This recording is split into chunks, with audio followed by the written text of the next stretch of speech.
Hello everyone, it's World Autism Awareness Day, so I'm wearing my Autism Speak shirt from when I did the walk a couple years ago now.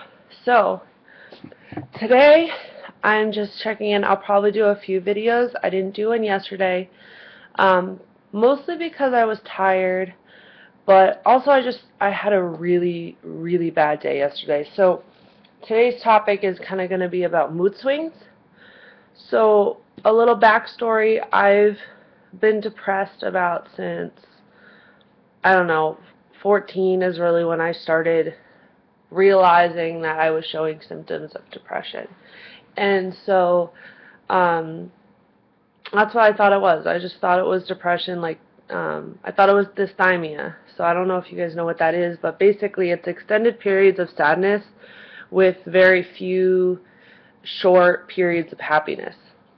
That's what I thought I had, because that's what made the most sense, because I was never really happy. So I went pretty much my whole life thinking I'm just depressed, and I never knew why, which added to a lot of guilt I had in my life, because I was like, there are people out there who are living on the streets and they're hungry, and I'm come from an upper middle class family. I went to a top 25 high school. I got to go to college. I got to do all these things. I was so lucky. Why was I depressed? And so that was really hard for me, and that, of course, only made the depression worse. Then, in about May of last year, I started to realize, so May 2014, started to realize that I might not just be depressed. I might be more either manic depressive or bipolar or something along those lines. In May or June, it kind of blended together. I broke up with my boyfriend of 4 years, which will be a topic for a video, because he was emotionally abusive, he was controlling, he was manipulative, he isolated me from friends, family, and those of you who are watching this who knew me during that time, you know exactly what I'm talking about. We called those periods the period where I was pretty much dead, because I didn't talk to anyone. I didn't, and I was very lonely. And so when I broke up with him, I went through like this manic phase. So I had been depressed all this time, and then I broke up with him, and I started doing stereotypical manic behaviors. I was acting out sexually and promiscuous and being unsafe about it. I was spending money, on anything really. I was having trouble sleeping. I was all over the place, racing thoughts, very typical manic behaviors. So I was like, well, I think these things were always there. I just didn't realize it, because I would engage in some of those behaviors before for periods of time, and then, feel guilty and then go into the depression cycle. But because it wasn't so severe, I didn't realize it until the breakup. And then all shit went to hell. And I call it my slutty phase of my life, because I just went crazy, so to speak. And that's when I started to think that I was bipolar. I didn't start seeing a psychiatrist until a little over a year ago, January 2014, when I started having really bad anxiety attacks.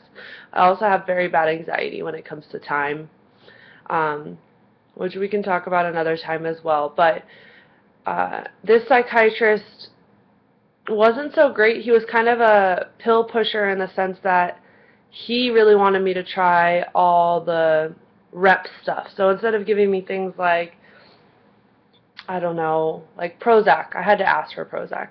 He wanted to give me this thing called like Brintalex, which was, no one's ever heard of it, because it was there and it was a sample he wanted to give me. He was definitely a sample pusher. So all of this comes back to the point where my current psychiatrist, he's not sure if I'm bipolar. He took me off most of my mood stabilizing meds. Well, I kind of took myself off of them, but he agreed to do it.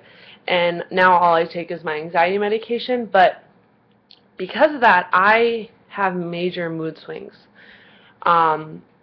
Pretty much daily, and anything can set it off one way or the other. Here's an example. Yesterday was a really bad day for me. Really bad. I felt like cutting. I wanted to have a breakdown in the middle of work. I tried to reach out for help. I couldn't find too many people that could help. And, you know, I mean, there's only so much you can do. So basically what happened is I was wearing pants, and I found out that they started ripping at the seams. And these pants are not that old, so that sent me into a depressive episode because I'm like, I'm fat, I just got these shouldn't be happening. You know, I have issues with my weight.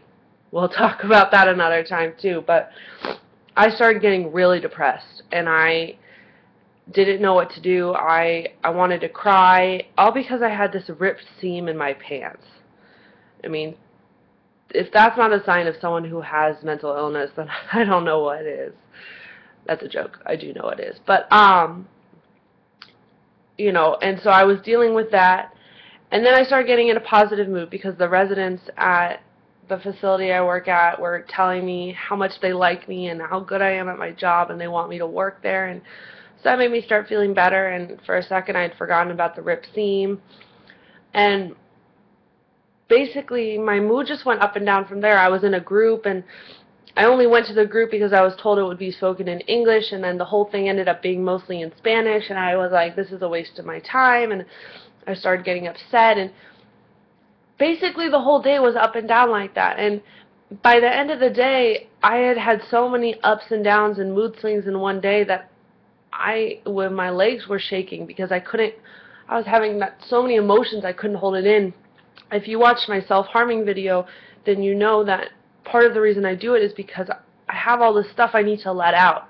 So I actively told a few people, I was like, I want to cut right now. I want to cut. I want to do it. And, you know, obviously I knew I couldn't. I was at work. Not that that stopped me before. But, you know, my legs were shaking. I was getting it out that way. I wanted to cry.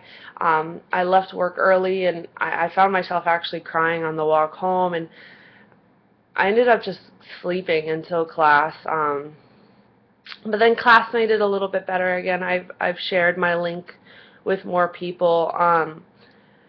And I want to take this opportunity again to thank everyone who's viewed and subscribed and shared and reached out to me. I made a post yesterday on Facebook how grateful and thankful and blessed I am because I've reconnected with people I barely, you know, have talked to since high school.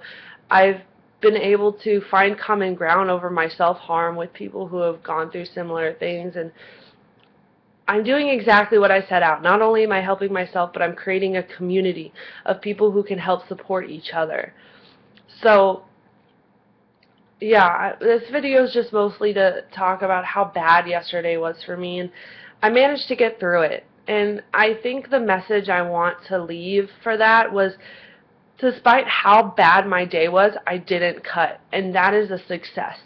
A success is not engaging in self-harming behavior. A success is not doing anything that's going to be harmful to you. As I said, I have problems with my weight, and I was so unhappy. I was like, I'm just going to stop eating. I'm going to go throw up, you know, and I didn't do any of those things. Not that I, you know, eating disorders, weight, that's a whole nother story, but I was proud of myself, and today I was able to wake up and be like, today's going to be a better day, or at least it's going to start that way. I have therapy today, so it's 9:14 right now. My therapy is at 11 o'clock. I'm sure I will post a video later today about how that goes. I mentioned I go twice a week now because we really need one day where I process my week and then another day where we work on things, because so much happens in a week for me. I mean, you saw how many mood swings I had in one day. You can only imagine how this week has been.